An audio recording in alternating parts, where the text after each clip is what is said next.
Hi friends, అందరికీ నమస్కారం. Welcome back to my channel. ఇప్పుడే అందిన వార్త. జూలై 8వ తేదీ అనగా ఈ నెల 8వ తేదీ నుంచి రాష్ట్ర ప్రజలకు మరో శుభవార్త అండి. ఆ శుభవార్త ఏంటో ఇప్పుడు ఈ వీడియోలో తెలుసుకుందాం. వీడియో ఎక్కడ కానీ స్కిప్ చేయకుండా ఎండ్ వరకు చూడండి, అప్పుడే పూర్తి ఇన్ఫర్మేషన్ అర్థమవుతుంది. వీడియోకి ఒక లైక్ చేయండి ఫ్రెండ్స్. ఇక వీడియోలోకి అయితే వెళ్ళిపోతాము. ఆంధ్రప్రదేశ్లో ప్రజలకు వరుసగా శుభవార్తలు చెప్తున్న ప్రభుత్వం ఇప్పుడు మరొక తీపి కబురు చెప్పిందండి. ఇప్పటి వరకు రాష్ట్రంలో ఇళ్ల నిర్మాణానికి అవసరమయ్యే ఇసుకను డబ్బులిచ్చి కొనుగోలు చేయాల్సి వచ్చింది. అయితే 25 రోజుల క్రితం ఏర్పడిన ఎన్డీఏ సర్కారు ఏపీలో ఇకపై ఉచిత ఇసుక విధానాన్ని అమల్లోకి తెస్తున్నట్లుగా ప్రకటించింది. జూలై 8 నుంచి రాష్ట్రంలో ఈ ఉచిత ఇసుక విధానాన్ని అమల్లోకి తెస్తున్నట్టుగా ఏపీ మంత్రి కొల్లు రవీంద్ర ఈరోజు సాయంత్రం ప్రెస్ మీట్ ద్వారా అయితే వెల్లడించనున్నారు.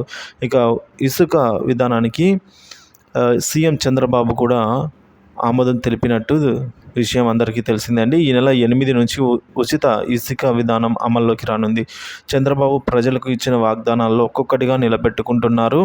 అందులో భాగంగానే జూలై 1 నుంచి పెంచిన పెన్షన్లను ఇంటింటికి వెళ్ళి అందజేశారు. ఇప్పుడు వారం రోజుల వ్యవధిలోనే ఉచిత ఇసుక విధానాన్ని కూడా అమల్లోకి తెస్తూ ప్రజల అభిమానాన్ని చురగొంటున్నారని అయితే చెప్తున్నారు ఫ్రెండ్స్.